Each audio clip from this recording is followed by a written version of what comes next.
In this video, I'm going to show you how to download and install Balatro on your PC or laptop. First, we need to download the Steam app. Open your Google Chrome and search for store.steampowered.com. Link in description.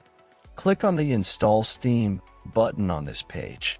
Once you've done that, at the top right corner of your screen, click on the .exe file and open it. Complete the installation, and once finished, open your Steam app.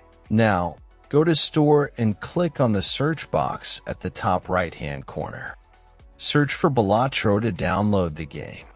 If game is not showing up, check out video in description.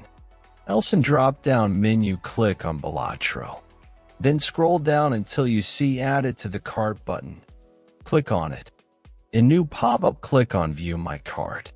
Now click on Continue to Payment. Set up your payment method, and you're good to go. After completing the purchase, go to your library. You can use the search box to find game you just bought or navigate directly to the games category. Next step I will show on Game I Own. First, click on the game you want to play. Now click Install. Complete installation process. When installation completed, click to play, and that's all. Thanks for watching. Subscribe and help reach 1,000 subscribers mark so I can make more tutorials.